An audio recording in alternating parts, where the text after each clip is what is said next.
இந்த நாளின் செய்தியின் தலைப்பு, உன்னை யுத்தத்தில் சிறந்த தமது குதிரையாக நிறுத்துவார். உன்னை யுத்தத்தில் சிறந்த தமது குதிரையாக நிறுத்துவார். எதற்கு யுத்தம்? உலகத்தின் தோற்றத்துக்கு முன்பதாகவே வானத்திலே யுத்தம் உண்டாயிற்று. தேவனை தொழுது கொண்டிருந்த ஒரு கூட்டம் அப்படியே அவருக்கு எதிராக திரும்பி, அவருக்கு விரோதமாக நான் வானத்தின் மேலே ஏறுவேன், சிங்காசனத்தில் வீற்றிருப்பேன் என்று சொன்னபோது வானத்தில் யுத்தம் உண்டாயிற்று. லூசிஃபரும் அவனுடைய கூட்டத்தாரும் கீழே தள்ளப்பட்டாங்க. பூமியை இறங்கினவர்கள் கெடுத்தாங்க. அந்த கெடுக்கப்பட்ட பூமியை சீர்திருத்த தேவனாகிய கர்த்தர் மனிதனை உண்டாக்கினார். சீர்திருத்த வேண்டிய மனிதன் தோற்று போனான். இன்று வரைக்கும் தோல்வி கண்ட பூமியாக இந்த பூமி இருக்கிறது. இதன் நடுவிலே தேவ ஜனமாகிய உங்களையும் என்னையும் தேவன் யுத்தத்திலே சிறந்த தமது குதிரையாக நிறுத்த விரும்புகிறார். எத்தனை பேர் ஆமேன் என்று சொல்றாங்க? அல்லேலூயா. நம்ம அடிக்கடி படித்தது, நம்முடைய கைகளை போருக்கும் நம்முடைய விரல்களை யுத்தத்துக்கும் படிப்பிக்கிற கண்மலையாகிய கர்த்தரை குறித்து அதிகமாக இந்த நாட்களில் நாம் 164 மணி நேர ஜெபம், 72 மணி நேர ஜெபம், 50 மணி நேர ஜெபம், 24 மணி நேர ஜெபம், 12 மணி நேர ஜெபம், 7 மணி நேர ஜெபம் என்று தொடர்ச்சியாக ஜெபங்களை இந்த சபையில் ஏறெடுத்து கொண்டே வருகிறது. ஒரு யுத்தத்தின் சத்தம், அது யுத்தத்தின் சத்தம். தேவ சேனை முழங்காலில் முன்னேறும். தேவனுடைய சேனை முழங்காலில் முன்னேறும். ஆனால் என்னுடைய கேள்வி, இந்த யுத்தம் எங்கே நடக்கிறது? எப்படி நடக்கிறது? யார் அதில் விழுந்து போகிறார்கள்? யாருக்கு ஜெயம் வேண்டும் என்று பார்க்கும்போது சகரியா 10வது அதிகாரம் 3ஆம் வசனத்தினுடைய பின்பகுதியை பார்க்கும்போது 2 பகுதியாக அந்த வசனத்தை பிரிக்கலாம்.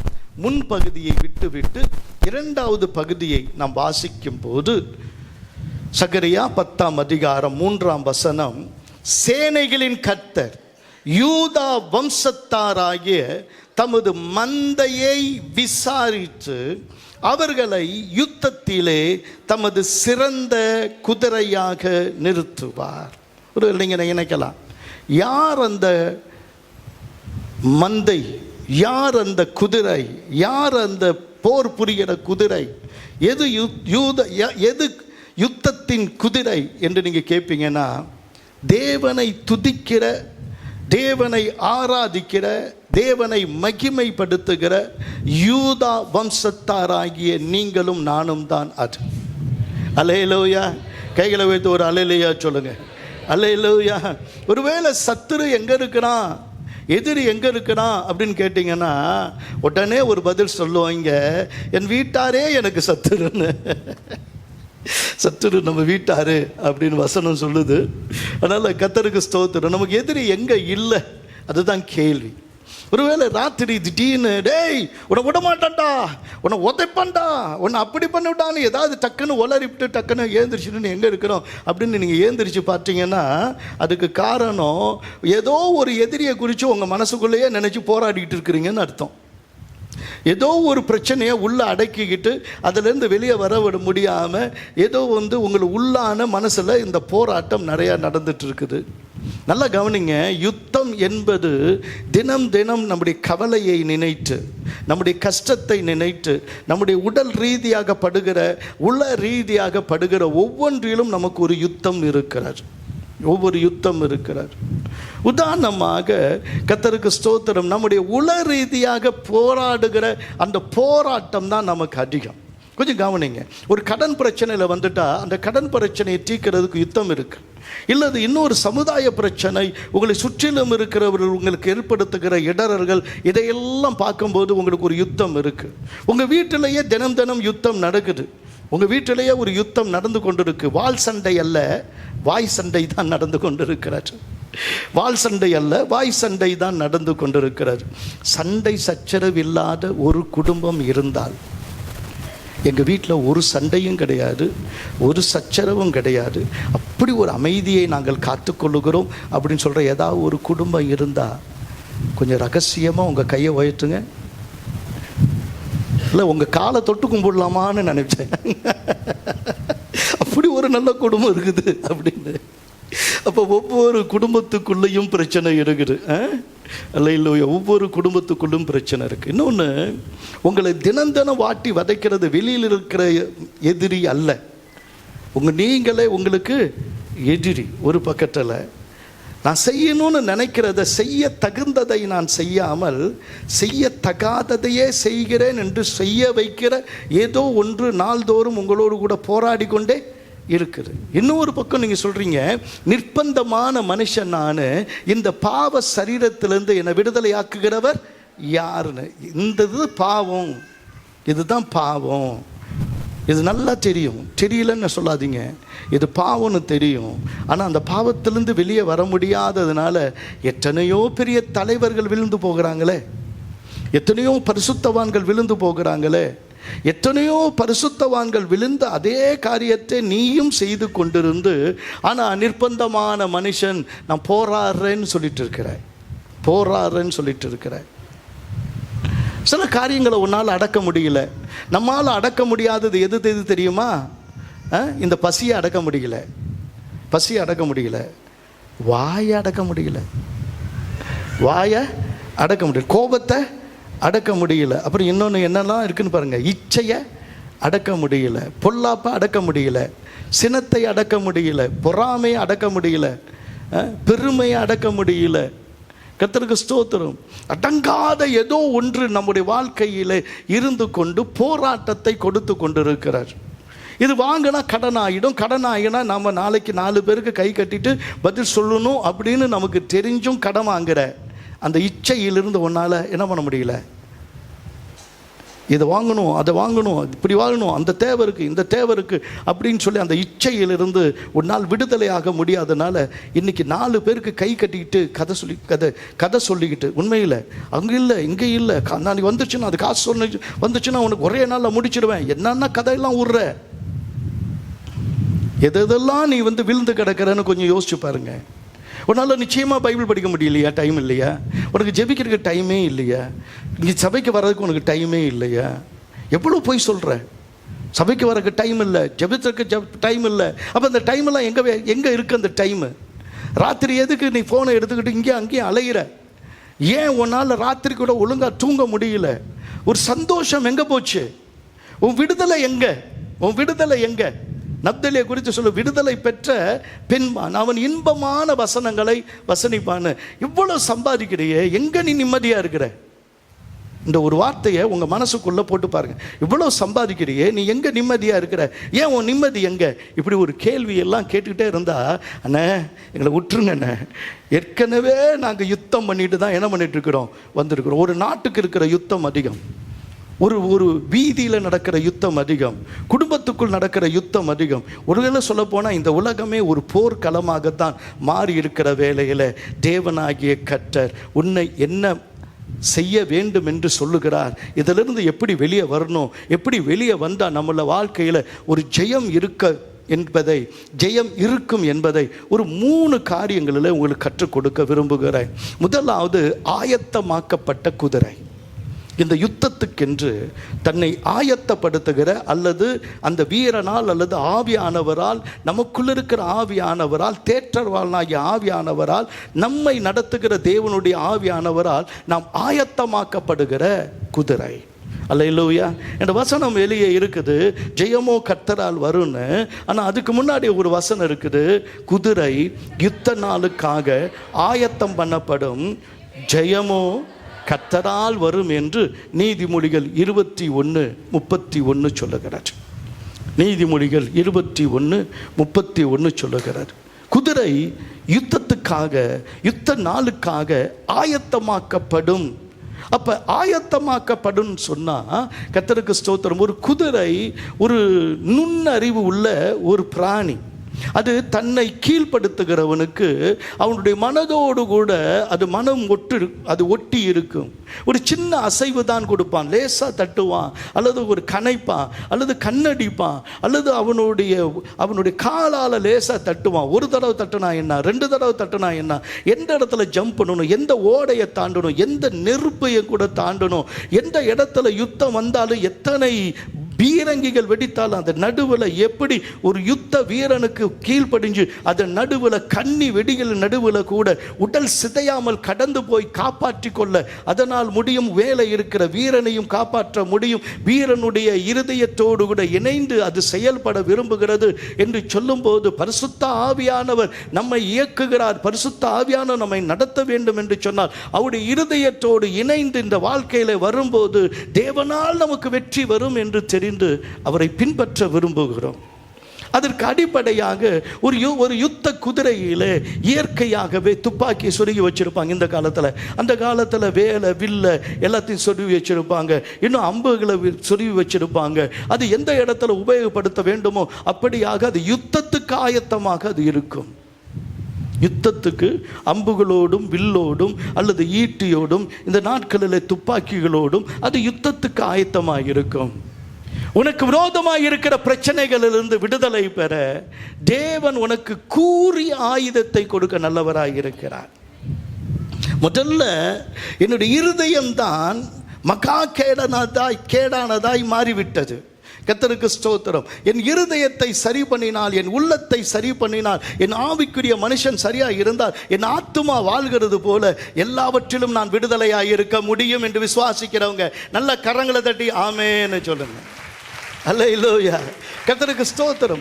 பெரிய ஆயுதம் அல்ல, இது சிறிய ஆயுதம். கர்த்தருக்கு ஸ்தோத்திரம். ஒருவேளை நீங்க உங்களுடைய வீட்டில் பயன்படுத்துகிற கத்தி எதெல்லாம் நறுக்கும்? காய்கறி நறுக்கும், சிலர் வாலாட்டினா வாளையும் நறுக்கும். அதனால் ஏதோ நாங்கள் உங்கள் கத்திரிக்கு பயந்து தான் நாங்கள் வாயை மூடிக்கிட்டு வீட்டில் இருக்கிறோம். எனவே கத்தி அதிகமாக பயன்படுத்துகிறவங்க, கத்தியும் பயன்படுத்துகிறவங்க நீங்கள் தான்.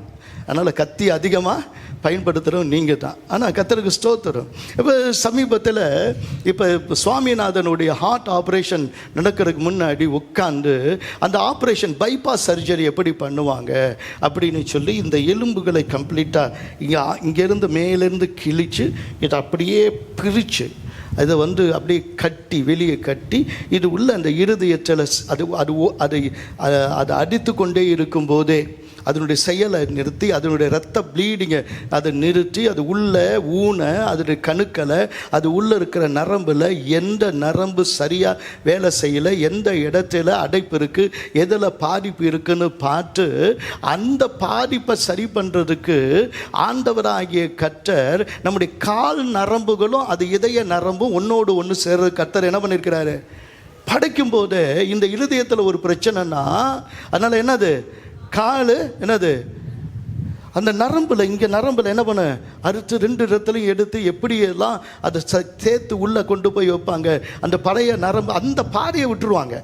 அது இப்போ ஏற்கனவே போன அந்த பாதை நசிஞ்சு போயிருக்கும்ல, அதனால் அது முன்னாடியும் அது இந்த சைடும் பண்ணி அதுக்கு பைபாஸ் இந்த ரத்தம் பைபாஸ் ஆகிறதுக்கு இதை கொண்டு வந்து எப்படியெல்லாம் ஸ்டிச் பண்ணுறாங்க. அதுக்கு எப்படிப்பட்ட அந்த கருவியெல்லாம் பயன்படுத்துகிறாங்கன்னா ரொம்ப ரொம்ப கூரிய கருவி. அது கட் பண்ணுறது அது எப்படி செய்கிறாங்க?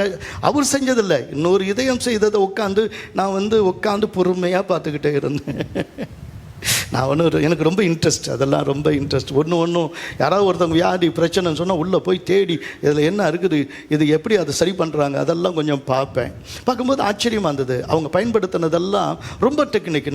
உங்கள் கையில் இருக்கிற கத்தி எடுத்து மட்டும் அதை செய்யணுன்னா அவர் நேராக என்ன இது யாராக இருந்தாலும் நேராக ஏன்னா மூட்டை கட்டிக்கிட்டு போயிட வேண்டியது தான். ஆனால் அந்த கருவியில் பொறுமையாக அவங்க எந்த இடத்துல பாயிண்ட் பார்த்து அதுக்கு எக்ஸ்ரே பார்த்து அல்லது அதில் எத்தனை தடவை ஸ்கேன் பண்ணி அதனுடைய அந்த சவுண்டை கேட்டு எந்த இடத்துல அது பிரச்சனைன்னு பார்த்து அவ்வளவு நுணுக்கமாக செய்கிறாங்க. ஒரு நுணுக்கத்தை உனக்கு கற்றுக் கொடுக்க வேதம் விரும்புகிறது. அந்த நுணுக்கத்தில் போனால் உன் இருதயத்தின் பிரச்சனை, உன் இல்லத்தின் பிரச்சனை சரியாகும். ஆமென். அதற்கு ஆண்டவர் கொடுக்குற ஒரே வசனம் என்ன தெரியுமா? எபிரேயர் 4:12. எபிரேயர் 4:12. அந்த 12ஆம் வசனத்தை கொஞ்சம் நல்லா வாசித்து பார்த்தீங்கன்னா அதில் தேவனுடைய வார்த்தையானது எப்படிப்பட்டதாக இருக்குது? ஜீவனும் வல்லமையும் உள்ளதாயும். தேவனுடைய வார்த்தையானது எப்படி இருக்கு? ஜீவனும் வல்லமையும் உள்ளதாயும், இருபுறமும் கருக்குள்ள எந்த பட்டயத்திலும் கருக்கானதாயும், ஆத்துமாவையும் ஆவியும் கணுக்களையும் ஊனையும் பிரிக்கத்தக்க உருவ குத்துகிறதாயும், இருதயத்தின் நினைவுகளையும் யோசனைகளையும் வகையறுக்கிறதாயும் இருக்கிறது. கர்த்தருக்கு ஸ்தோத்திரம். தினம் தினம் ஒரு வியாதியினால் நாம் பாதிக்கப்படுகிறோம்.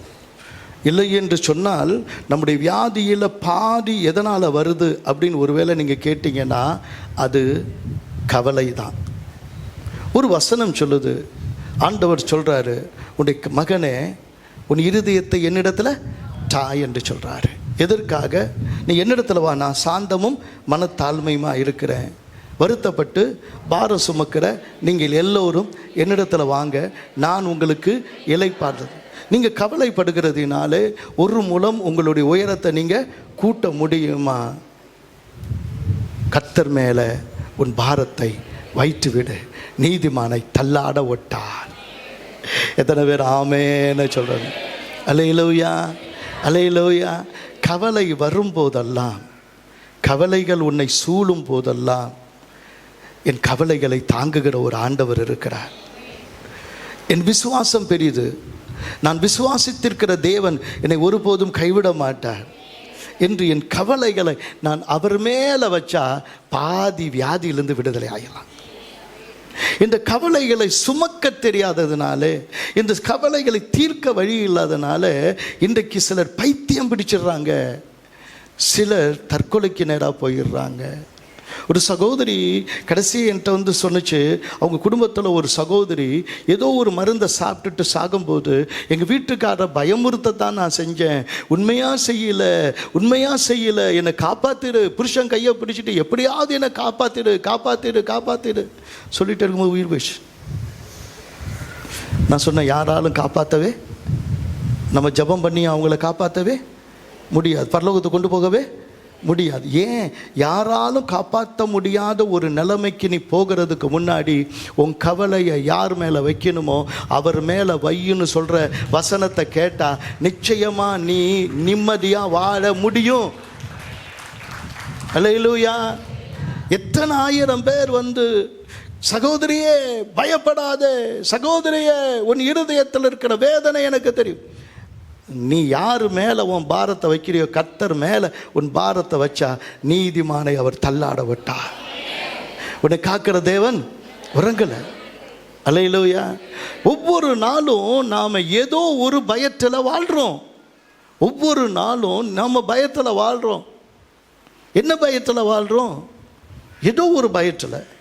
உண்மையிலே சொல்கிறேன், சிலருக்கு ஒரு அம்மா என்னிடத்துல கேட்டாங்க, 36 வருஷமாக நான் நைட்டில் தூங்கலை, எனக்காக ஜெபம் பண்ணுங்க.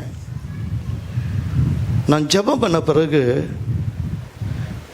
அவங்க தூங்கினாங்க. சபையில் இல்லை, தூங்கினாங்க. அவங்க நல்ல விசுவாசியாக மாறினாங்க. அவங்க வீட்டுக்காரரும் சபைக்கு வந்துட்டார். எதுனாலுமா நான் இங்கே தூங்கலை. எங்கள் வீட்டுக்காரரு வேலைக்கு போனால் ராத்திரி எத்தனை மணிக்கு வருவார்னு தெரியாது. அவர் எத்தனை மணிக்கு வந்தாலும் கதவு திறக்கலைன்னா கதவை உடைப்பார். கதவை திறந்துட்டு உள்ளே விட்டால் என்னையும் என்ன பண்ணுவார்? உடைப்பார். ஆனால் அவர் எப்போ வருவாரோன்னு அந்த கதவு பக்கத்துலேயே தான் படுத்துட்டு உட்காந்துருப்பேன். பயம். அது சரி, நம்ம வீட்டுக்கு போனால் நம்ம பொண்டாட்டி என்னத்தை கேட்பாளோ, என்ன வச்சுருக்கிறாளோ அப்படின்னு பயப்படுற எத்தனை பேர் இங்கே எவ்வளோ அமைதியாக உட்காந்துருக்குறாங்கன்றீங்க. மீசெல்லாம் பெருசாக இருக்குது. கர்த்தருக்கு ஸ்தோத்திரம். உங்களுக்கு மனைவிக்கு பயப்பட மாட்டேன்னு சொல்கிறவங்க கையை தூக்குங்க அப்படின்னு நான் சொல்ல மாட்டேன். அப்படி ஒன்று சொல்லி வீட்டில் ஒரு பெரிய கலகத்தை உண்டாக்கிட மாட்டேன். மாமியாருக்கு பயப்படுற ஆள் இருக்குது, எனக்கு பயப்படுற ஆள் இருக்குது. பார்த்துருக்கீங்களா நீங்கள்? அங்கே வெளியில் அப்படி நின்று பாருங்களேன். நான் அப்படி உட்காந்தா அங்கேருந்து அப்படியே வரும். அப்படி நடையா அப்படி தான் மெதுவாக வரும். அங்கேருந்து என் சத்தத்தை கேட்டோன்னப்பா, வைகை எக்ஸ்பிரஸ் எல்லாம் தாண்டி இப்போ வந்து என்னது புதுசாக வந்திருக்குது, என்னென்னமோ என்ன என்ன எக்ஸ்பிரஸ்ஸு, வந்தே பாரத் எக்ஸ்பிரஸ். அது ஒரு உடான்ஸ், அது ஒரு உடான்ஸ். எல்லாமே போய் ஒன்றையாவது உருப்படியாக சொல்கிறேன், ஒன்று கூட உருப்படி இல்லை, எல்லாம் போய். அல்ல அதை தாண்டி நான் வந்து புல்லட் ட்ரெயின்லாம் போயிருக்கிறேன், ஃப்ரான்ஸ்லேருந்தெல்லாம் போயிருக்கிறேன். அப்படிலாம் போதும். அதனுடைய அந்த வேகத்தை தாண்டி அது எதுக்கு? சும்மா அப்படியே ஒரு அதுவும் ஜும்லா தான் அப்படி ஒரு சும்மா அப்படி பாருங்க, அப்படி அவங்க வந்துட்டாங்க இவங்க வந்துட்டாங்க அப்படின்னு சொல்லி அந்த வாத்தியாரை கண்டோன்னா அப்படி பசங்க புஸ்தகத்தை எடுத்து அப்படி வாசிப்பாங்க பார்த்தீங்களா. அப்படி தான் நானும் எங்கள் வாத்தியாருக்கு பயந்துருக்கிறேன். உள்ள கதை புக்கு வச்சுக்கிட்டு இப்படி படிப்பேன். எல்லாம் வருது அதில் மாய்மாலம். எதுக்கு பயந்து சாகணும்னு கேட்குறேன். எதுக்கு பயந்து சாகும்? சிலர் நேரத்தை கண்டு பயப்படுறான், சிலர் வாஸ்துவை பார்த்து பயப்படுறான், சிலர் மண்டையோடு பார்த்து பயப்படுறான், சிலர் வீட்டுக்கு முன்னாடி ஒரு எலுமிச்சை பழம் இருந்தால் பயப்படுறான், அல்லது ஒருவேளை ஒரு காக்கா வந்து கத்தனான்னு பயப்படுறான், ஒரு பள்ளி அடிச்சானும் பயப்படுறான். இந்த நேரத்துக்கு பயப்படுறான், காலத்துக்கு பயப்படுறான், மாமியாருக்கு பயப்படுறான், மருமகளுக்கு பயப்படுறாங்க, மருமகனுக்கு பயப்படுறாங்க, பிள்ளைக்கு பயப்படுறாங்க. ஐயோயோ அவன் பைக் வாங்கி கேட்டானே, பைக் வாங்கி கொடுக்கலன்னா அவன் என்ன பண்ணுவானோ? நீ பைக் வாங்கி கொடுத்து ஆக்சிடென்ட் ஆகி அவன் சாவறதை விட அவன் ஒழுங்காக வந்து ஒன்று ரெண்டு உதையாவது வரைக்கட்டும், பரவாயில்ல, விட்டுரு, நடக்கிறது நடக்கட்டும். எதுக்கு? புள்ள கேட்டுட்டான், கொடுக்கலன்னா என்ன பண்ணுவான்? பயந்து சாவாத, பயப்படாத. வசனம் சொல்றது, நான் உனக்கு துணையா நிற்கிறேன். வசனம் சொல்லுது. அந்த வசனம் கருகலான வசனம். இன்னைக்கு எல்லாருக்கும் உள்ள ஒரு பெரிய பிரச்சனை என்ன தெரியுமா? கடன் வாங்கக்கூடாதுன்னு தெரியும், கடன் வாங்காமல் யார் இருக்கிறா அப்படின்னு வரும். அந்த கடனை என்னால் அடைக்க முடியும் அப்படின்னு நம்பிக்கையில் வாங்குறவங்க உண்டு. வந்தால் பார்த்துக்கோம் அப்படின்னு. என்னென்ன ஒருத்தன் கடன் வாங்கிட்டு அந்த ஒரு பெரியவர்கிட்ட போயிடனா கடன் கேட்டோன்னா உடனே அவர் 100 ரூபா கொடுங்க சார், நான் உடனே நாளைக்கு கொடுத்துட்றேன் அப்படின்னோடனே அந்த 100 ரூபா அவர் கொடுத்துட்ட உடனே அங்கேருந்து அதை வாங்கிட்டு வந்தவன் திரும்பி அவர் காலை தொட்டு கும்பிட்டான். வாங்கிட்டு வரும்போது அவன் ஃப்ரெண்டு கேட்டான், ஏடா போயும் 100 ரூபாய்க்கு அவர் காலில் போய் விழுறியது நல்லா இருக்காடா அப்படின்னு. சும்மாற, இந்த 100 ரூபாய் அவர் வாங்குறதுக்குள்ள அவர் 100 தடவை என் காலில் நான் விட வைக்க மாட்டேன். அந்த மாதிரி வீராதி வீரர்கள்லாம் இங்கே இருக்கிறீங்க. இது என்ன வாழ்க்கைன்னு எனக்கு தெரியாது. ஆனால் அந்த கடன்காரனுக்கு தவணை பிள்ளைய பொய் சொல்ல வைக்கிறதே நீங்கள் தாம்மா. அம்மா இல்லை வெளியே போயிடுச்சு, இல்லையா அது புடவை தெரிஞ்சிச்சே, அது இல்லை எங்கள் அக்கா வந்திருக்கு. இது உள்ள இவர் உட்காந்துக்கிட்டு இவர் தான் வாங்க சொன்னது டிவி எல்லாம், இவர் தான் வாங்க சொன்னது அது இதுன்னு இவர் வந்துட்டு டிவியை பார்த்துட்டு இருப்பார். அப்பா இல்லைன்னு போய் சொல்லு. எவ்வளவு பொய்! இந்த கடன் தானே பிரச்சனை, தவணையில் வந்த பிரச்சனை தானே அப்படின்னு. கர்த்தருக்கு ஸ்தோத்திரம். நீ ஏன் பயப்படுற? என் தேவன் தம்முடைய ஐஸ்வர்யத்தின்படி உடைய குறைவெல்லாம் கிறிஸ்து இயேசுவுக்குள் நிறைவாக்குவார். அன்பில் தவிர வேற ஒன்றிலும் நான் கடன் பட மாட்டேன்னு நீ நினைச்சினா நான் உண்மையாக இருப்பேன். ஒருவேளை பட்டினி கடந்தாலும் பரவாயில்லை, எத்தனை தேவைகளை என்னை எவ்வளோ ஏளனமாக பேசினாலும் பரவாயில்லை. ஆனால் கடன் வாங்கி ஏமாத்துறதும் கடன் வாங்கி இப்படி நான் வாழ்கிற ஒரு வாழ்க்கை எனக்கு வேணான்னு நினச்சி நீங்கள் அந்த கடனை அடைக்கணும்னா எவ்வளோ நாள் ஆகும்? எத்தனை மாதம் ஆகும்? சிலருக்கு எத்தனை வருஷம் ஆகும்? தேவன் நினைச்சா என்ன ஆகும்? அல்லேலூயா. தம்முடைய ஐஸ்வர்யத்தின்படி உன் குறைவை எல்லாம் நிறைவாக்குவார். என் குறைவை எல்லாம் நிறைவாக்குவார். என் கடனை கர்த்தர் அடைச்சாரு, நான் இப்போ நிம்மதியாக இருக்கிறேன். கடன்லாம் அடைச்சார், இனிமேல் நான் கடன் வாங்க மாட்டேன். அன்பில் தவிர வேறு ஒன்றிலும் நான் கடன் பட மாட்டேன் அப்படின்னு நினைக்கிறேன். நல்லா மேலே கைத்தட்டி ஆமேன்னு சொல்லுங்க பாப்போம். அப்பா எதுக்குப்பா எடுத்துட்டு இருக்கிறா? கொஞ்சம் சுற்றி எடுப்பா. எவ்வளோ பேர் உண்மையாக சொல்கிறாங்க இன்னைக்கு தான். இதெல்லாம் வரும்போது என்ன பார்த்துட்டு இருப்பேன்? என்னையே பார்த்துட்டு இருக்கிறேன். முடிஞ்ச பிறகு இருக்கிறேன். இந்த மாதிரி கொஞ்சம் கான்சியஸ் ஆகிடு. எத்தனை கை உயர்ந்திருக்குன்னு பார்க்குறேன். எங்கேயாவது கடன்காரன் நேராக நீ கடன் வாங்கிடுவ. அவர் கடன் வாங்கிட்டு ஏமாத்திட்டு இருக்கிறாங்கன்னு என்கிட்டலாம் வந்து சொல்கிறான். கர்த்தருக்கு ஸ்தோத்திரம். சரிங்க, ஒரு டாக்டர் உங்களுடைய பிரச்சனை என்னன்னு சொல்ல முடியும். ஒரு மருந்து அந்த பிரச்சனைக்கு மருந்தா அப்படின்னு எனக்கு தெரியல. முந்தி இப்போ வேறு வழி இல்லாமல் என்ன ஆயிடுச்சுன்னா, முந்தி உணவே மருந்து, இப்போ மருந்து தான் உணவு. இப்போ மருந்து தான் என்ன ஆயிடுச்சு? உணவாக மாறிடுச்சு. திடீர்னு ஒரு சகோதரியை கொண்டு வந்து நிறுத்தி, இது மருந்தே போட மாட்டேங்குது, ராத்திரியும் பகலமாக தூங்காமல் இருக்குது, அண்ணன் சொன்னால் தான் கேட்பேன்னு. அதுக்கு நான் தான் சொல்லணும். நான் சொன்னேன், அண்ணன் தான் சொன்னேனேம்மா. நீ சொன்ன, இல்லை இன்னொருத்தர் எனக்கு கனவுல வந்து சொன்னார், நீ மருந்தே சாப்பிடுகிறேன்ப்பா, நீ பைத்தியமாக அலைஞ்சா என்ன தான் எல்லாரும் சேர்ந்து சைபைக்கு போனவெல்லாம் பைத்தியமாக ஆகிட்டான்னு சொல்லி அழுவான். நீ போடு, நானே மருந்தை போட்டுட்ருக்கிறேன், நானே மாத்திரையை போடுறேன் அப்படின்னு ஓப்பனாக சொல்ல வேண்டியதாக இருக்குது. கர்த்தருக்கு ஸ்தோத்திரம். மாத்திரையை போடுறது பாவம் இல்லை, ஆனால் நான் சுகமாக இருக்கணும்னு தேவன் விரும்புகிறாரா இல்லையா? அல்லேலூயா. என் தழும்புகளால் நீங்கள் என்ன பண்ணீங்க? சுகமானீங்க. கர்த்தருக்கு ஸ்தோத்திரம். நல்லா கவனிங்க. உடம்புல வலி இல்லாமல் இல்லை, ஏதோ ஒரு வியாதியும் வேதனையும் நம்மளை தொடாமல் இல்லை. ஏதோ ஒரு கழுத்து வலிக்குது, முதுகு வலிக்குது, கால் வலிக்குது, அல்லது வயிற்றில் கட்டி இருக்குதுன்றாங்க, கண்ணில் பிரச்சனை இருக்குன்றாங்க, அல்லது மூளை நரம்பில் ஏதோ ஒன்று. நம்ம சூசைக்கு வந்திருக்கிற ஒரு வியாதி நான் பார்த்தோன்னு ஆச்சரியமாக இருந்தது. தொண்டையில் ஒரு நரம்பு வந்து வீங்கி இப்போ சூசையால் பாதி பேச முடியல. நானும் யோசிச்சு பார்க்குறேன், இப்படி ஒரு வியாதியை நான் கேட்டதே இல்லையாப்பா. தொண்டையில் ஒரு நரம்பு எப்படி இருக்கு? நான் இவ்வளோ நாளாக பேசுகிறேன், எனக்கு நரம்பு என்ன ஆகலை. இதுவரை யாராவது ஜெபிக்க போகிறீங்க? ஒன்றும் அது பாட்டு தொண்டை விரிச்சு தான் கற்றுட்டு இருக்கிறேன். அது என்னடா அது இப்போ அந்த நரம்பு இப்படி போகுது அப்படின்னு. அது மாதிரி ஒருத்தவங்க விசித்திரமான வியாதியெல்லாம் இங்கே வருது. கர்த்தருக்கு ஸ்தோத்திரம். வியாதி 1000 வரட்டும், ஒரு சரீரத்தில் 1000 பலவீனம் வரட்டும், என்னுடைய பலவீனங்களை கிறிஸ்து இயேசு தமது சரீரத்தில் சுமந்தார். அவருடைய தழும்புகளால் நான் சுகமாகிறேன். அந்த கூறிய ஆயுதத்தால் நீ சொல்ல உன் வியாதியிலிருந்து விடுதலாக முடியுமா? முடியாதா? ஆமேன் சொல்லுங்க. நல்லா கைத்தட்டி ஆமேன்னு சொல்லுங்க. உன் வியாதியிலிருந்து விடுதலையாக முடியும். ஒரு வேதனையிலிருந்து விடுதலையாக முடியும். நிச்சயமாகவே நீ சுகமாய் இருப்பாய். ஆமேன். தேவனுக்கு மகிமை உண்டாகட்டும். ஆயுதத்தை பயன்படுத்துங்க. என்னென்ன வசனம் இருக்குதோ அந்த வசனத்தை படிச்சு அந்த வசனத்தையே 1000 முறை திரும்பி சொல்லுங்க. ஒரு வலி வரும்போது அந்த வலி 1000 தடவை சொல்லுது, நான் வலிக்குதுன்னு உன்னை சொல்ல வைக்குது. ஆனால் கர்த்தருக்கு மகிமை உண்டாகட்டும். வலிக்குது நீ சொல்றது பதிலாக இயேசுவின் தழும்புகளால் சுகமாகிறேன், இயேசுவின் காயங்களால் சுகமாகிறேன், நான் இயேசுவால் சுகமா இருக்கிறேன் நீ சொல்ல எந்த மருத்துவமும் இல்லாம, எந்த விதமான ஆபரேஷனும் இல்லாம உன்னால நிச்சயமா சுகமா இருக்க முடியும். எந்த கேன்சரையும் குணமாக்கக்கூடிய வல்லமை உள்ள வசனம் உன்னோடு கூட இருக்கு. எந்த ஹார்ட் ப்ராப்ளத்தையும் தீர்க்கிற வல்லமை தேவன் உனக்கு வைத்திருக்கிறார். தேவனாலே கூடாத காரியம். அல்லேலூயா. கூறிய வசனத்தை பயன்படுத்துங்க. இன்னொரு பிரச்சனை இருக்கு நமக்கு, கொஞ்சம் கவனிங்க. ஆண்டவர் சில எக்யூப்மெண்ட்டை பயன்படுத்தணும். ஏன்னா நம்மளை சுற்றி நம்மளை சூழ்ந்து இருக்கிற பிசாசு நம்மளோட விழணும்னு நினைக்கிறான். எப்பொழுதுமே விசுவாசிக்கு போராட்டம் சாதாரணமானதில்லை.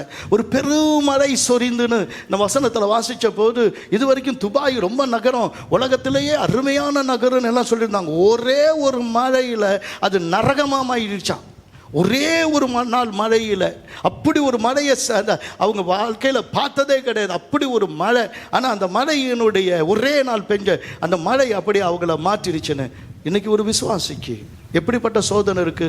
பெருமழை சொரிந்து, பெரும் காற்று வீசி, பெரும் நீரோட்டம் வந்து அந்த வீட்டுக்கு விரோதமாக வந்து கொண்டிருக்கிற வேளையில் நீ தேவன் கொடுத்திருக்கிற அந்த வசனத்தின் அடிப்படையில் உன் வாழ்க்கையை வைக்கும்போது நிச்சயமாய் நீ பாதுகாக்கப்படுவாய். என்ன வசனம் அப்படின்னு நீங்கள் கேட்டிங்கன்னா, நமக்கு ஆண்டவர் ஆர்மரா அல்லது பாதுகாக்கிற கவசங்களை கொடுத்திருக்கிறாரு. எபேசியர் 6வது அதிகாரம் 13ஆம் வசனத்திலிருந்து 18ஆம் வசனம் வரை வாசிக்கும் போது ஒரு காரியத்துக்கு சில காரியத்தை உங்களுக்கு சொல்லி காட்டுறேன். ஆகையால் தீங்கு நாளில் அவைகளை நீங்கள் எதிர்க்கணும். என்ன பண்ணணும்? அவைகளை நீங்கள் எதிர்க்கணும். கர்த்தருக்கு ஸ்தோத்திரம். சகலத்தையும் செய்து முடித்தவர்களாய் நிற்கணும். நீ அந்த திராணி உள்ளவன் என்பதை கர்த்தருக்கு முன்பதாக காட்டணும். அதான் தான் சொல்றது, என்னை பலப்படுத்துகிற கிறிஸ்துவினாலே எல்லாவற்றையும் செய்ய எனக்கு பலன் உண்டு. ஆமென். அல்லேலூயா. கர்த்தருக்கு ஸ்தோத்திரம். ரட்சிப்பை குறித்து நம்ம ஒரு சாதாரணமாக நினைக்கிறோம் ரட்சிப்பை குறித்து. ஆனால் நம்முடைய வாழ்க்கையில் நடந்த ரட்சிப்பை காட்டிலும் பெரிய அற்புதம் எதுவுமே கிடையாது. வாழ்க்கையில் நடந்த எந்த அற்புதத்தை பார்க்கிலும் ரட்சிப்பு நம்மை நிற்க வைத்தது. ஒரு நாள் என்னுடைய சின்ன வயசில் ரட்சிக்கப்பட்ட பின்பு நான் என்ன ஆண்டவர்கிட்ட என்ன எனக்கு ஒரு பெரிய நன்மை கிடச்சிச்சு, என்ன பெருசாக வந்துச்சு எனக்கு. அப்போ அந்த நாளில் வேலை கிடைக்கல. நான் அந்த நாளில் வேலைக்கு போனால் கூலி கிடைக்காது, கூலி கிடைக்கிற இடத்துல வேலை கிடைக்காது. நிறைய பிரச்சனை. 3 மாதம் ஒரு இடத்துல வேலை செய்வேன், அப்புறம் ஏதாவது பிரச்சனை, இல்லை சம்பளம் தர மாட்டான், இல்லை ஏதாவது பிரச்சனை, அப்படி வெளியில் வந்துட்டே இருப்பேன். இப்படி வேலைகளுக்கு பிரச்சனை, எனக்கு போராட்டம் நிறையா இருந்துச்சு. ஆனால் ரட்சிக்கப்பட்டிருந்தேன். ஆண்டவர் நான் பட்டினி போடலை, ஆனால் நிறைவாகவும் இல்லை. என் மனசில் ஒரு கேள்விக்குறி இருந்துச்சு, என்ன ரட்சிப்பை தவிர தேவன் எனக்கு என்ன தந்திருக்கிறாரு, ரட்சிப்பை தவிர தேவன் எனக்கு என்ன தந்திருக்கிறாரு அப்படின்னு சொல்லிட்டு நான் இந்த ரட்சிக்கப்பட்ட பிறகு நான் எப்படி இருக்கிறேன், எதனால் நான் பாதுகாப்பட்டு இன்றைக்கி நான் நிம்மதியாக இருக்கிறேன், என்ன தான் என்னை சுற்றி இருந்தாலும் எவ்வளோ குறைவு இருந்தாலும் என்ன நடந்துட்டுருக்கு அப்படின்ட்டுருக்கு. நான் ஒரு பேப்பரை எடுத்து எழுத ஆரம்பித்தேன். அதுக்கு முன்னாடி எவ்வளோ சிகரெட் பிடிப்பேன், அந்த சிகரெட் பிடிக்கும்போது அந்த பணத்துக்காக நான் என்ன பண்ணியிருக்கேன்னா ஒரு நாள் கஷ்டப்பட்டு வேலை செஞ்சு புக்கு வாங்கினேன். ஆனால் அதே புக்கை விற்று சிகரெட் பிடிச்சேன். எதுக்கு கஷ்டப்பட்டு 1 மாதம் ஆர்டர் ஃபுட்டெல்லாம் போய் ஒரு லாரி பிஸ்கட்டை நானே ஏற்றுவேன். ஒரு ஆளாக நின்று ஒரு லாரி பிஸ்கட்டை ஏற்றுவேன், 400 டின்னை ஏற்றுவேன் லாரியில் ஏறி. அப்போ ஏற்றி அந்த கஷ்டப்பட்டு சம்பாதிச்ச பணத்தை வச்சு புக்கு வாங்கி படிக்க அந்த புக்கை பாதி விலைக்கு விற்றுட்டு சிகரெட் பிடிச்சேன். வீட்டில் திருட மாட்டேன், ஆனால் இப்போ பாத்திரத்தையும் திருடி கொண்டு போய் விற்றுட்டு, அல்லது என்னென்ன வீட்டில் எங்கே பணம் வச்சாலும் யார் எடுத்தாங்கன்னு தெரியாத அளவுக்கு அதை லவுண்டிட்டு அதை எடுத்துக்கிட்டு சினிமாவுக்கு போனேன். இப்படி ஒன்றா எடுத்து பார்த்தா, ஆனால் நிச்சயமாக அந்த லிஸ்ட்டை மட்டும் உங்கள்கிட்ட தரமாட்டேன்பா, அப்புறமேல என்னை மேலேயே ஏற்ற மாட்டீங்க. நான் செஞ்ச ஒவ்வொரு பணத்துக்கும் ஒரு கிரயம் செலுத்தியிருந்தேன், ஒரு நஷ்டம் இருந்தது. நான் செஞ்ச ஒவ்வொரு பாவமும், நான் செஞ்ச ஒவ்வொரு மீறுதலும், நான் செஞ்ச ஒவ்வொரு அநாவசியமான செலவுக்கும் ஒரு காரணம் இருந்தது. அது என்னை வாழ விடலை. அல்லேலூயா. இன்னைக்கு சம்பாதிக்கிற பணம் எனக்கு எங்கே போச்சு? நீ வச்சிருக்கிற அந்த பணம் எதனால் தீர்ந்து போச்சு? என்ன பிரச்சனை உனக்கு? ஏன் இன்னைக்கு ஏதோ ஒன்றில் மாட்டி? அதனால தான் வசனம் சொல்லுது, தீங்கு நாளில் அவைகளை நீங்கள் எதிர்க்கவும். ஒரு குறிப்பிட்ட பாவம், ஒரு குடி, ஏதோ ஒரு பெண் மேலே இருக்கிற உன்னுடைய இச்சை, ஏதோ ஒரு ஆண் மேலே இருக்கிற ஒரு இச்சை, தேவையில்லாமல் சம்பந்தம் இல்லாமல் நீ எதிலையோ மாட்டிக்கிட்ட ஒரு காரியம் உன்னை அவமானப்படுத்தத்தக்கதாக எல்லாத்தையும் நஷ்டமாக்கி இன்னைக்கு உன்னை குற்றப்படுத்தி தெருவில் நிறுத்தும்னு தெரிஞ்சிருந்தும் அதில் நீ போய் இறங்கி செய்கிற அந்த தீங்கு உன்னை தொடரும் போது அதை எதிர்க்க வேண்டும் என்று வசனம் சொல்லுகிறது. அல்லேலூயா, அல்லேலூயா. வாயிலிருந்து வார்த்தையே வரமாட்டேங்குது. ஒரு அல்லேலூயா சொல்லுங்க பார்ப்போம். அல்லேலூயா. இவங்க வீட்டுக்கு போனால் உங்கள் வீட்டுக்காருக்கு பிடிக்காதுன்னு தெரியும், அவங்க வீட்டுக்கு தான் போவேன். இவளோடு பேசுனா என் வீட்டுக்காரிக்கு பிடிக்காதுன்னு தெரியும், ஆனால் அவளோட தான் நீ பேசுவ. ஏன்? எதனால் உனக்கு நஷ்டம் வருது? எதனால் நீ அவமானப்படுற? எதனால் உன் குடும்பத்தில் கலகம் வருது? அதை தெரிஞ்சிருக்கிற நீ அதை வகையறித்து அதை எதிர்த்து நின்னா நிச்சயமாக கர்த்தர் சொல்லுவார், உனக்கு நான் ஜெயத்தை தருவேன். சகலத்தையும் நீ செய்து முடிக்கணும். நீ திராணி உள்ளவனா தான் கர்த்தர் உன்னை வச்சிருக்கிறார், இவனை பலவீனனா வைக்கல. அல்லேலூயா. இயேசுவின் இரத்தத்தால் கழுவப்பட முடியாத வியாதி அல்லது பாவம் எதுவும் இல்லை. இயேசுவின் இரத்தத்தினால சுகமாக்கப்பட முடியாத பாவி எவனும் இல்லை. உன்னை நீதியாக நீதிமானாய் நிறுத்தத்தான் இயேசுவின் இரத்தம் என்ன பண்ணுச்சு? கல்வாரி சிலுவையில் சிந்தப்பட்டது என்று விசுவாசிச்சீங்கன்னா நல்ல கைதட்டி ஆமேன்னு சொல்லுங்க. அதை எதிர்த்து நின்று அதை செய்து முடிக்கிற திராணி உள்ளவர்களாகும்படி தேவனுடைய சர்வாயுத வர்க்கத்தை எடுத்துக்கொள்ளுங்கள். சத்தியம் என்னும் கச்சையை உங்கள் அறையில் கட்டினவர்களாய். சொல்லுங்க ஆண்கள், கொஞ்சம் சத்தம் சொல்லுங்க. சத்தியம் என்னும் கச்சையை அறையில் கட்டினவர்களாய். எனக்கு அது என்னுடைய இம்பார்ட்டன்ஸ். சத்தியம்னா என்னன்னு, பெல்ட்டு தான். வேறு ஒன்றும் இல்லை. நாங்கள் அடிக்கடி இந்த ஏர்போர்ட்டுக்கு போகிறோம் இல்லையா, இந்த ஏர்போர்ட்டுக்கு போகும்போது பெரிய பிரச்சனை அது என்னென்னா இந்த செக்யூரிட்டி தான். எங்கள் எல்லா பாக்ஸு போட்டுருவோம், எங்களுடைய திங்ஸ் எல்லாம் போட்டிருக்கும்போது ஜாக்கெட் அந்த மேலெல்லாம் போட்டிருந்தோம், அது தனியாக கழட்டி வைக்கணும். வாட்ச் இருக்கக்கூடாது, வாட்ச் கழட்டி வச்சிடணும். அப்புறம் உள்ளே ஏதாவது என்னென்ன இருக்குதோ அது எல்லாத்தையும் எடுத்து, அல்லது ஒயர் கயிறு இருந்ததுன்னா எல்லாத்தையும் என்ன பண்ணணும், வெளியே எடுத்து ஃபோன்லேருந்து எல்லாத்தையும் அதில் ட்ரேயில் வச்சிடணும். வச்சுட்டு செருப்பு முதற்கொண்டு இல்லை, செருப்பில் ஷூ முதற்கொண்டு கழட்டி என்ன பண்ணணும், அதில் வச்சிடணும். கடைசியாக ஒன்று கழட்டி வச்சுட்டு வரணும். என்ன தெரியுமா, இந்த பெல்ட்டு. அதுதான் எனக்கு பிரச்சனை. எனக்கு தெரிஞ்சு உலகத்தில் எவனுக்குமே என் இடுப்புக்கு தகுந்த மாதிரி என்ன பண்ண முடியல, பேண்ட்டை தைக்க முடியல. அதனால் வேறு வழி இல்லை, அந்த பெல்ட்டை கழட்டி விட்டுட்டு அங்கே வந்து கையை அப்படி நீட்டிட்டு நிற்கணும்.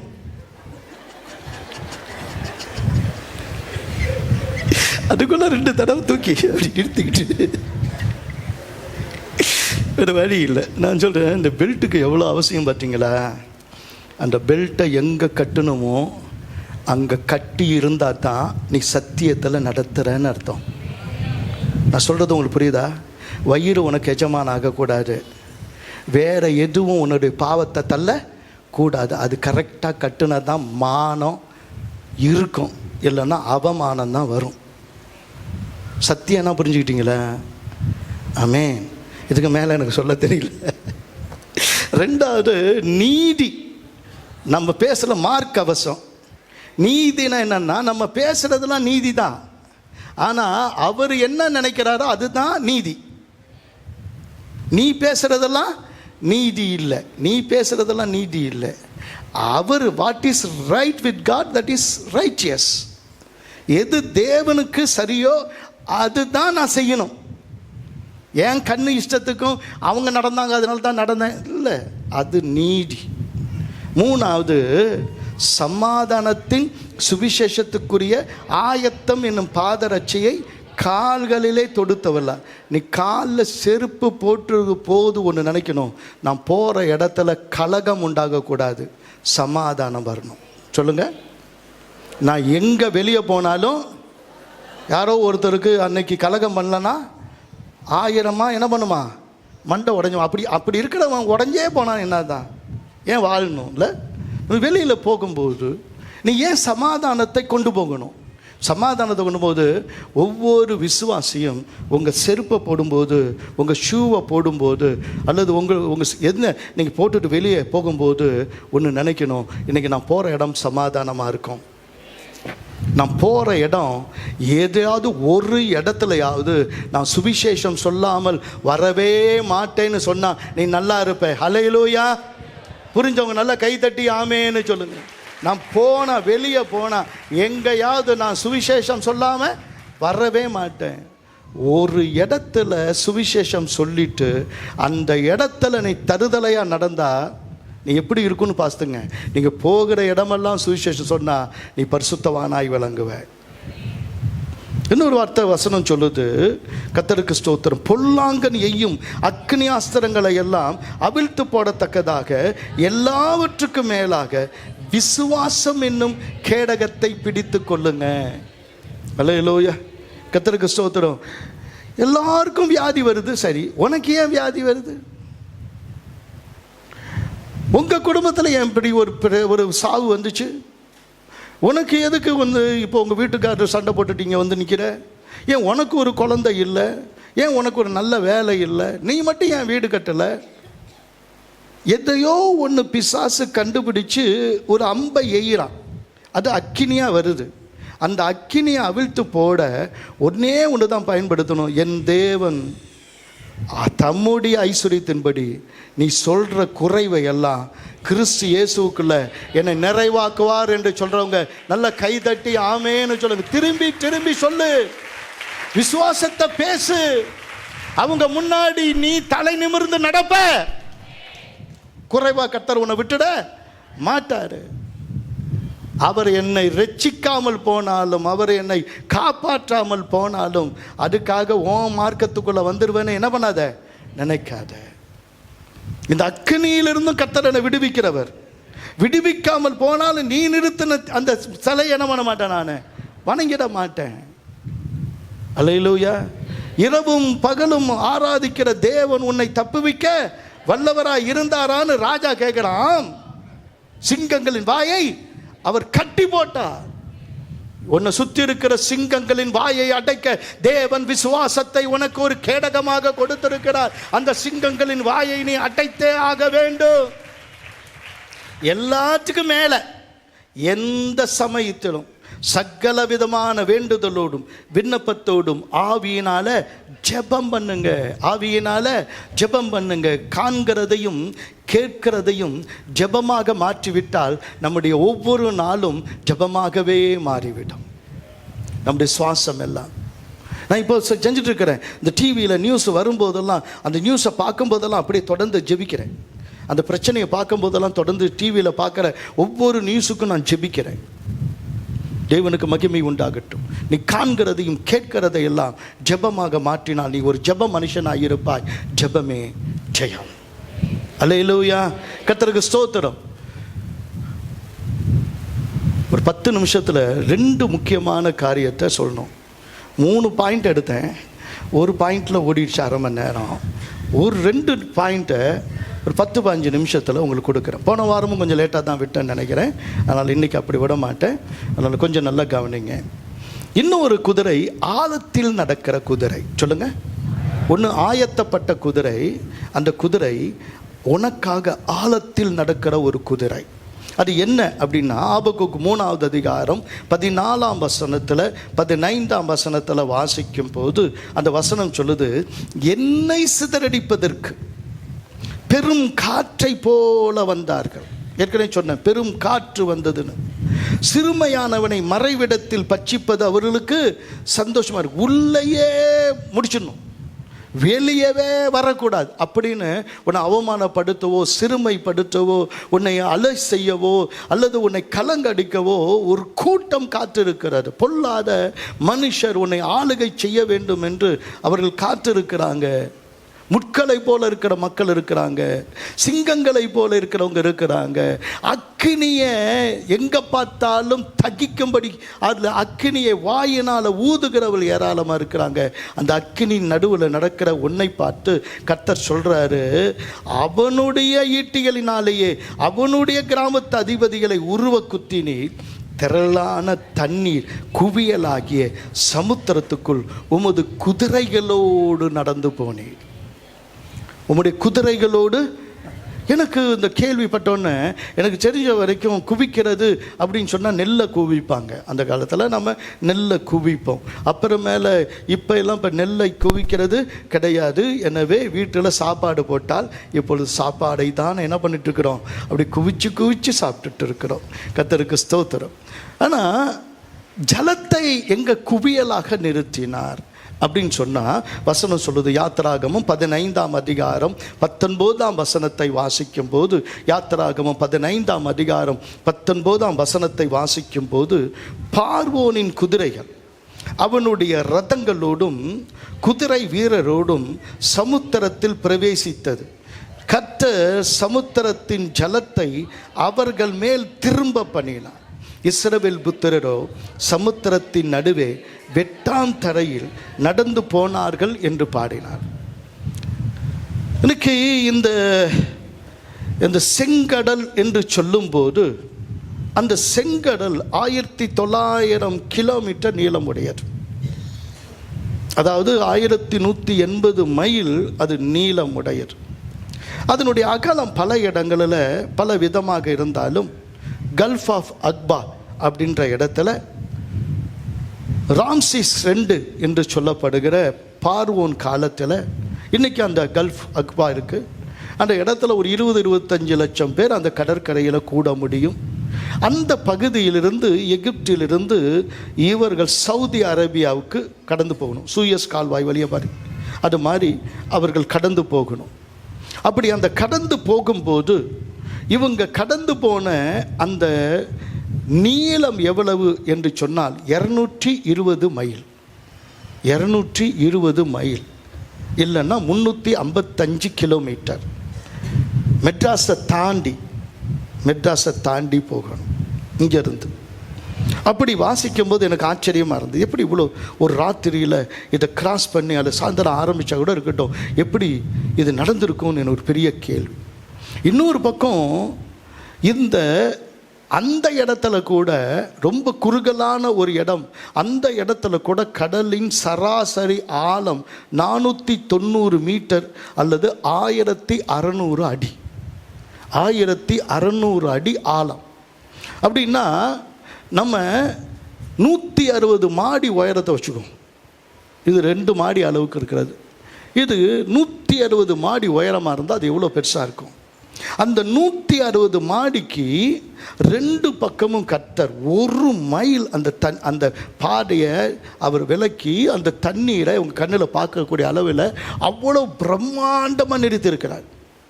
நான் போன வாரமே சொன்னேன், குடும்பம் குடும்பமாக, ஊர் ஊராக, உறவுகளாக ஒருவனும் பின்னிட்டு போய்விடாதபடி அத்தனை பேரும் கிராஸ் பண்ணுறதுக்கு தேவன் என்ன பண்ணார், அதை வைத்திருக்கிறார்.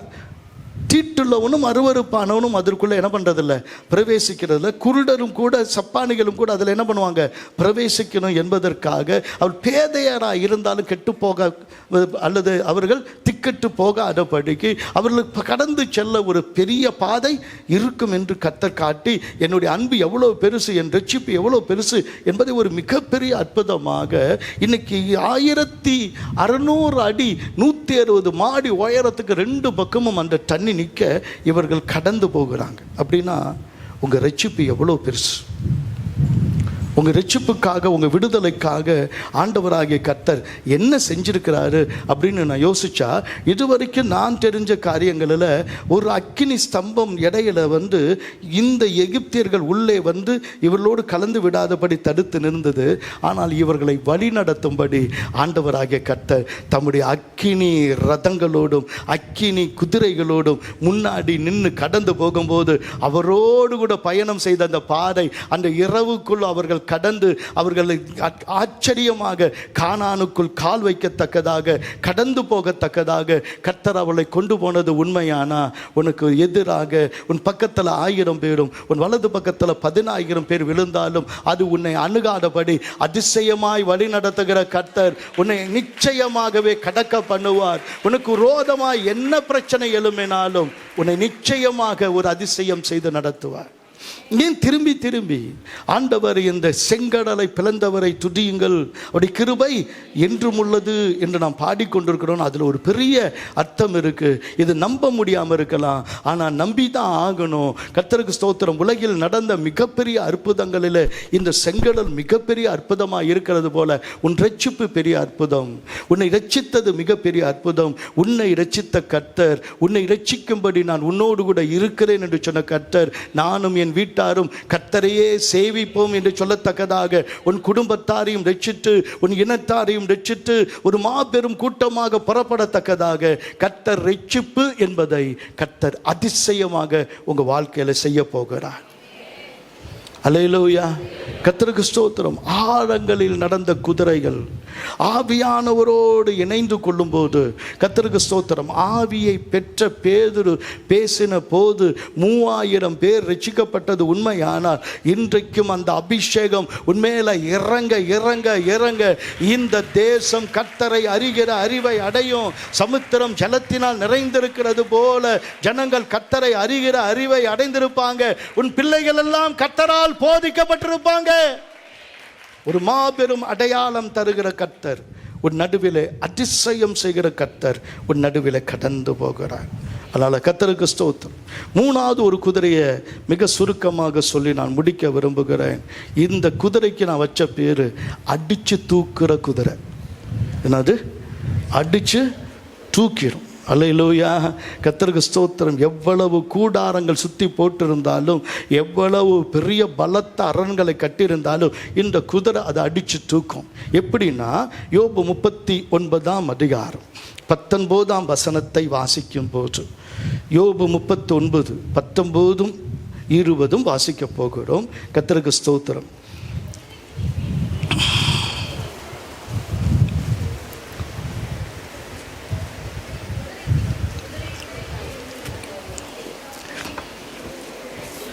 குதிரைக்கு நீ வீரியத்தை கொடுத்தாயோ, அதன் தொண்டையில் குமுறலை வைத்தாயோ. இன்னைக்கு ஒரு அல்லேலூயா சொன்னா ஊரே அலறணும். அப்படி ஒரு தொண்டையை கட்ட நமக்கு கொடுத்துருக்கிறாரா, கொடுக்கலையா? ஒரு அல்லேலூயா சொல்லுங்க பாப்போம். உன் பக்கத்தில் 1000 பேர் வரலாம், உன் வலது பக்கத்தில் 10000 பேர் வரலாம். அல்லேலூயா. ஒரே அல்லேலூயாவில் அவன் அலறி விழுந்துருவான். ஆமென். அல்லேலூயா. ரெய்னார்ட் போங்கே அப்படின்னு ஒரு தேவனுடைய மனுஷன், அவரை ஆப்பிரிக்காவில் 5 லட்சம் 10 லட்சம் கூட்டத்தை கூட்டுவார். பெரிய பெரிய அற்புதங்கள் நடக்கும். அவரை சாவடிக்கணும்னு அமெரிக்காவிலேருந்து ஒரு சூனியக்காரன், அந்த ஊர்லேயே சூடுன்னு பெரிய மந்திரம் செய்கிற மிகப்பெரிய மந்திரவாதிங்க, அவர் வந்த உடனே அவர் வாயை திறக்கும் போதே அவர் செத்து விழணும்னு கிரவுண்டுலேயே உட்காந்து பில்லி சுனியம் பண்ணுறாங்க. கிரவுண்டுலேயே உட்காந்து பில்லி சுனியம் பண்ணுறாங்க. திடீர்னு இதெல்லாம் நடந்துட்டுருக்கு. இந்த அவருடைய கூட்டமெல்லாம் முடிஞ்சோடனே அப்படி முடிஞ்சோடனே 2 பேரை தூக்கிட்டு வராங்க. செத்து போன மாதிரி இருக்கிறாங்க. ஒருத்தவனுக்கு இன்னும் கையும் காலும் அப்படியே வெட்டி இழுத்துக்கிட்டு இருக்கு.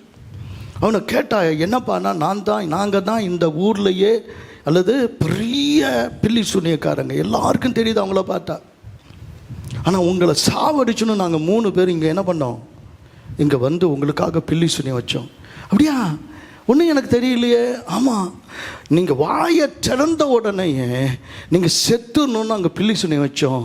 நீங்கள் வந்த உடனே ஒன்றும் சொல்லாமல் அல்லேலூயா நீங்களே 3 பேரும் அடித்து உளுந்து வெட்டி இழுத்து செத்துட்டு இருக்கிறோம், எங்களை எப்படியாவது காப்பாற்றுங்க அப்படின்னாங்களாம். இன்னைக்கு உங்களை சூழ்ந்து இருக்கிற அத்தனை பேருக்கும் ஒரு அதிர் வேட்டு வைக்க போறீங்க. ஒரு அல்லேலூயா சொல்ல முடியுமா? அல்லேலூயா,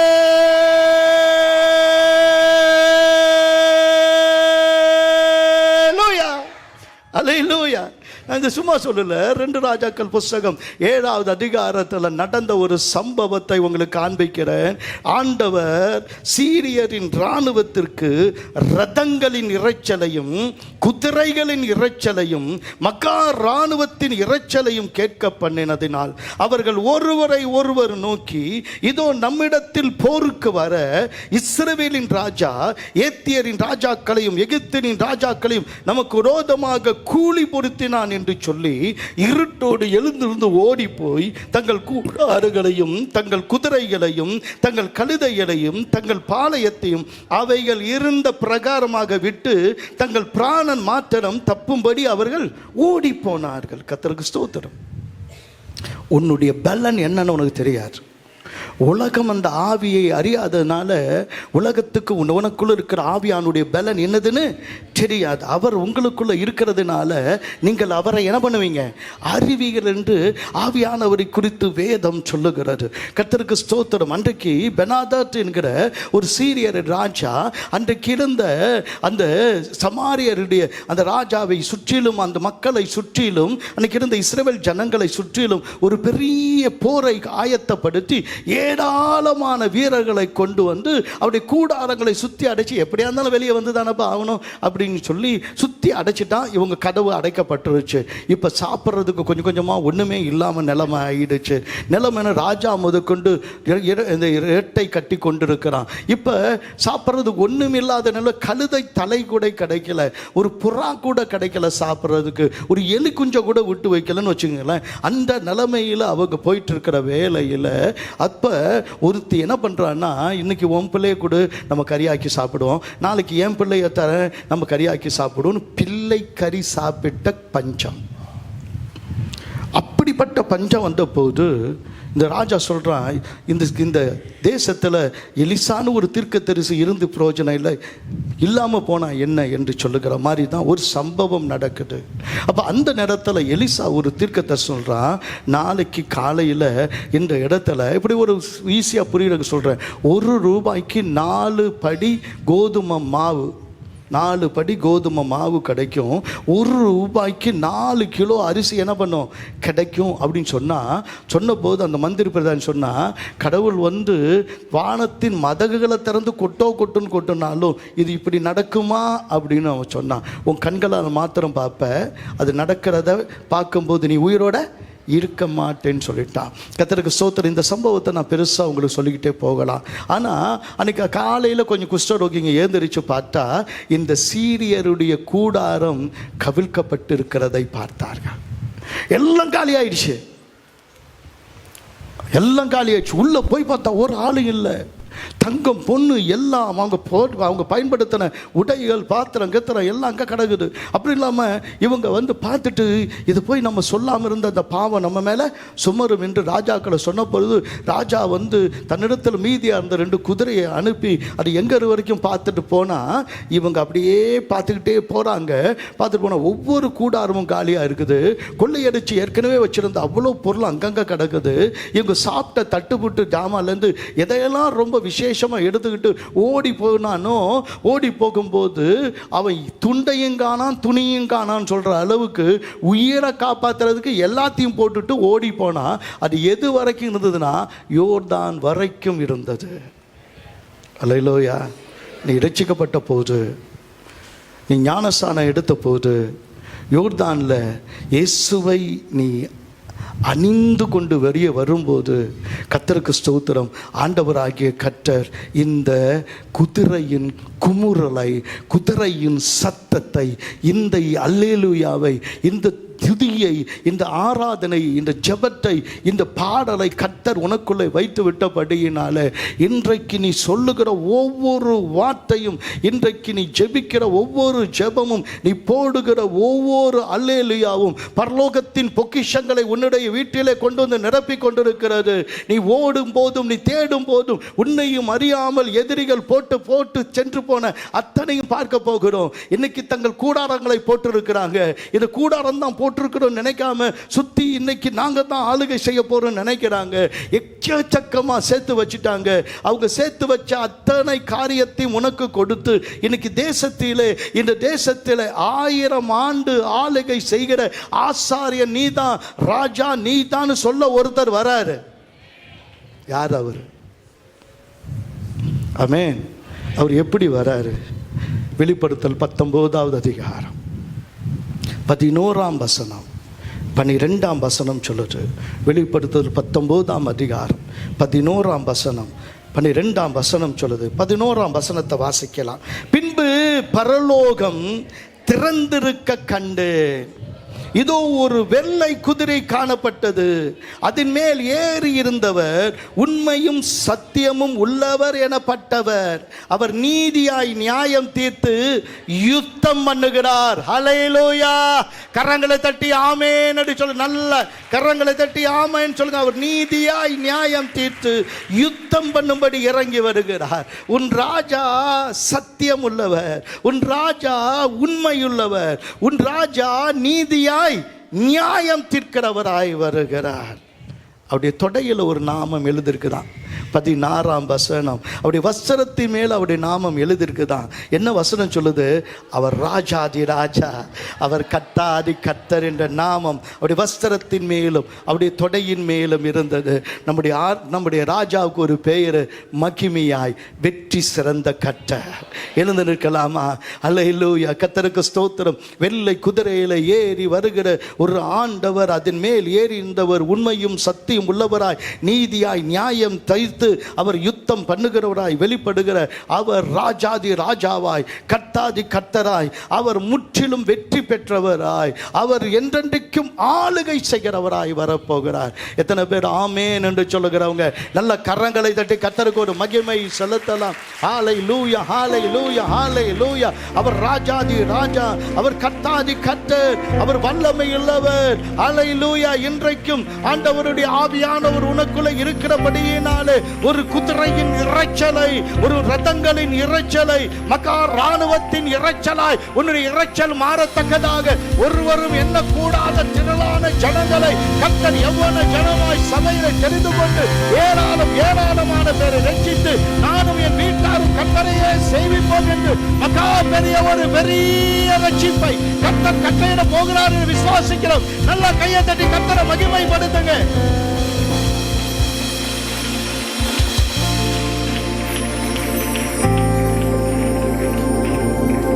அவருடைய ஜெயம் எதில் இருக்கிறது?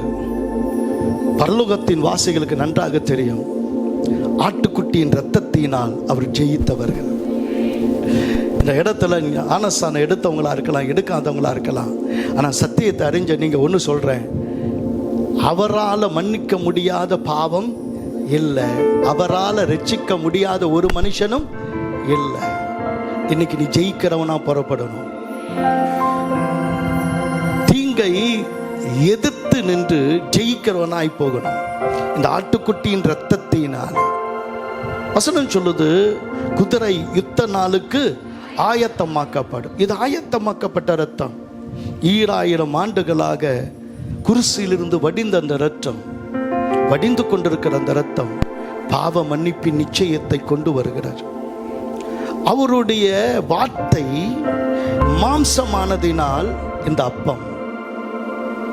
இன்றைக்கு சாட்சியின் வசனத்தினாலே ஜெயித்தார்கள் என்று வசனம் சொல்லுகிறார்.